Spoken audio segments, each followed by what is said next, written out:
Every day I learn something new on these media streets. And so shall you. Here's a new segment I like to call Bitch, I know you fucking lied. Coming through.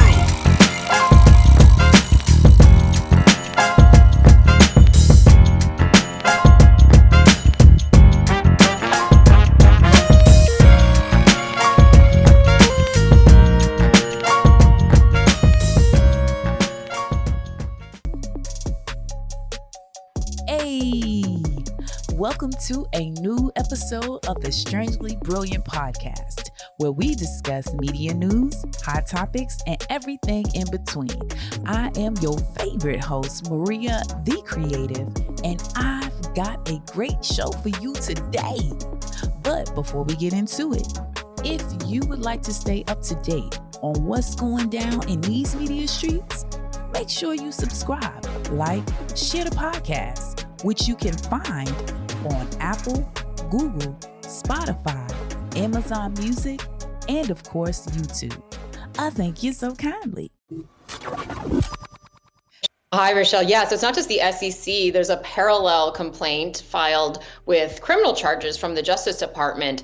And those two respective cases, they are against 7 social media influencers and 1 podcaster who the agencies say held themselves out as multi-million-dollar financial gurus. The agencies claim that these popular stock pickers used Twitter and Discord to promote stocks to hundreds of thousands of followers and then would secretly dump those assets when share prices or volumes rose, all they say without telling their followers. So they say that these are violations of securities laws by disseminating false and misleading information about the stocks that they picked. So if you are watching this, I'm going to place the defendants' Twitter names on the screen. I'm not going to post their government, but these are their Twitter names. These are the people that are facing charges from the SEC. I know it said 8, but there is another person that is being charged, but they're only being charged for aiding and abetting. So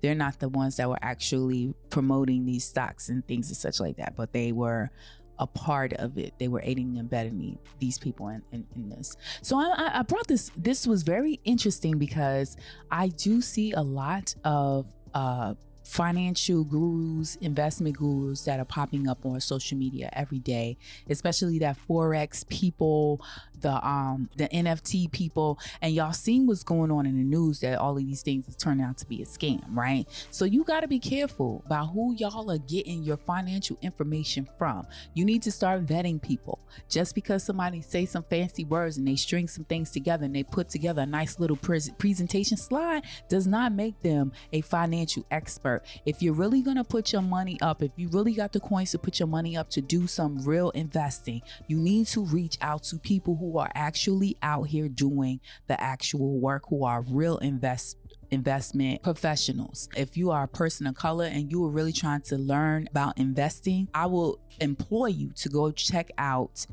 Earn Your Leisure, Brown Ambition with Mindy and Tiffany. And Tiffany is also known as the Budgetista. You can check her out, Google her. She's been a guest on The Real to discuss her personal financial budgeting tips and tricks. And this is really good. You should check out Wall Street Trapper. He is also on YouTube. Wall Street Trapper is someone who has done time in prison. And while he was in prison, he learned about stocks and came out. And he is now, I believe, a multimillionaire. And also you can check out Black Girl Stocks, which is on YouTube. I have checked out her channel. Actually, I've checked out everybody's channel except for Brown Ambition, but I also am a part of the Budgetista group on YouTube that Tiffany owns from Brown Ambition. But Black Girl Stocks is a really good channel. I can attest to that because I've watched that channel to get a deeper understanding of stocks. I mean, she literally breaks down terminologies. She breaks down how to read charts and everything. So I implore you to go watch her channel as well. So again, I say, be careful who you accept financial advice from, because you could end up in the feds. It's too easy to create an illusion of wealth and success, okay? So content creators who are out there sharing financial advice, make sure you learn the rules of the game if you're gonna play. On a real sadder note, Judge Lynn Toler has lost her husband of 30 years, Eric Mumford. Earlier this week, Judge Lynn Toler, the former arbitrator on divorce court, announced that her husband, Eric, aka Big E Mumford, passed away just days before Christmas. No cause of death has been revealed. She posted a short tribute to her husband on Instagram last Wednesday, January 4th, including a picture of the two and his birth and death dates. The caption read, "Beautiful man," accompanied by another message that said, "I am in a million pieces." Now, I don't know if you guys watch Divorce Court, but when I tell you, when she was the judge on Divorce Court, I was front and center daily. I watched her show every day. And then when she left and went to Marriage Boot Camp, I went over there too. If you have never heard Judge Lynn Toler speak about her husband, her life with her husband, and conducting marriage, you have missed the wisdom. We were both home. He was watching TV. I was in the kitchen. I was working. I was making dinner. I was messing with the children. I was getting the homework done. I was answering the phone. I was doing this, that, and the other thing. And I was a little bit harried. My husband, Big E, walks into the kitchen, opens up the refrigerator, and says, matter-of-factly, "There's no milk." Now, I'm the person who does the grocery shopping. I'm working like a dog. He gets to the refrigerator and says, "There's no milk." I got a little warm. Then he went upstairs. And I got to thinking about it, and I was simmering on it.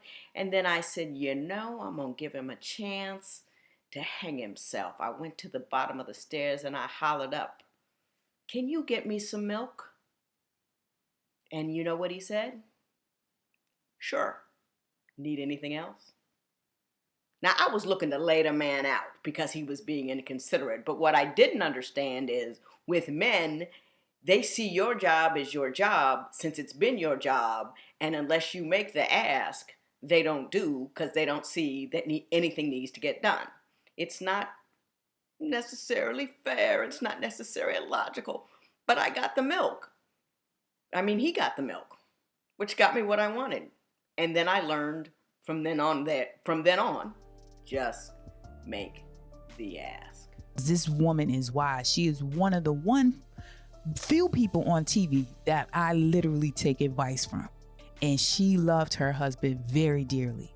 And to be married to someone for 30 years, 30 good years. She said they weren't perfect and she never claimed to be. She said she never claimed to be perfect or him, but their love was perfect. And so this woman is grieving greatly. She has given this community a lot, and we should give her love in return. So I'm asking you guys to lift her up in your prayers, and let's support her as much as we can through this very difficult time. So I send my sincere condolences to you, Judge Lynn Toler, her family, friends, and loved ones. Did you know in the state of Texas, two parties, that means two people, can legally agree to fight, fist fight only, and it's not considered a crime? Yes, that's right. It's called mutual combat. You agree to get into a fist fight and you get knocked the out. Can you sue? Look, the bad news is this. If you and the other guy voluntarily agreed to fight, you can't cry about it now. The way the law looks at this is that both you and the other person are equally at fault here. Now let's take a look at what mutual combat actually means in Texas. Okay, so now let's comb through this Texas Penal Code 22.06, right? This is legally on the books. It says consent as defense to assaultive conduct.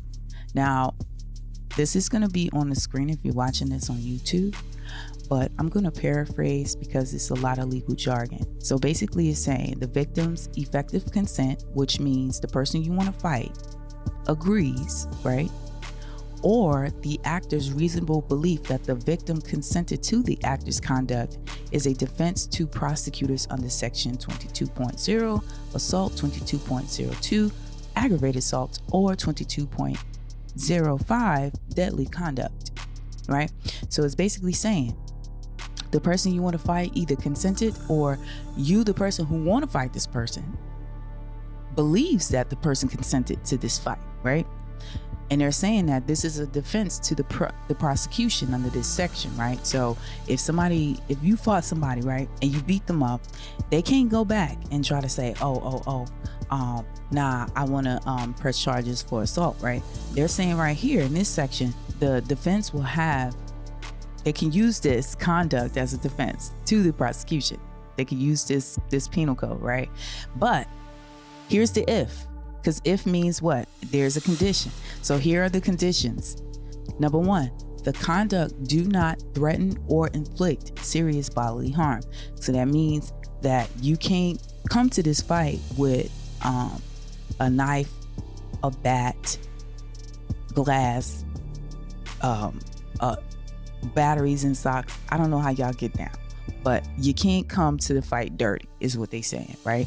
Number 2, the victim knew the conduct was of risk of their job, his occupation, or recognized medical treatment,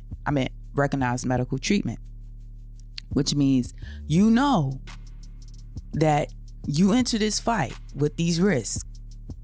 And also a scientific experiment conducted by recognized methods. I don't know exactly what that means. So yeah, but they're saying the victim has to know that you're at risk at your job being in jeopardy, as well as you having to get medical treatments for getting beat up, right? This scientific experiment conduct by recognized methods, I'm not sure what that is. If someone who is listening is an attorney or understand legal jargon, you can please break that down for me in the comments. I appreciate it. And then D is the defense of the prosecution provided by subsection A is not available to the defendant who commits an offense described by subsection A as a condition of the defendant's or the victim's initiation or continued membership in a criminal street gang as defined in section 17.01. So what does that mean? It says that basically the victim also cannot be somebody that is being initiated in a gang, right? Subsection A is what? The job, right? So they're saying your job cannot be connected to anything criminal. So you can't use this defense, right, if you are jumping somebody into your gang, is basically what they're saying. So there you have it, people. You want to beat somebody's ass? Take them to Texas. Oh, there's one other state that this is legal in, and again, this is called mutual combat. And the only other state that this is legal in, I think, is Ohio. Well, what do you know? That's the show. If you learned something new today, share it in the comments below. And don't forget to like, share, and subscribe to the podcast. And if you're listening on Spotify, you have the ability to leave me a voicemail message. Go ahead and utilize that. I would like this to be a two-way conversation. And if you are on TikTok, head on over to my page. I'm at Strangely Brilliant Pod. That's Strangely Brilliant Pod. And while you're there, go ahead and hit that follow button so that you stay up to date with what's going down in these media streets. All right, y'all. Have a blessed week. Peace.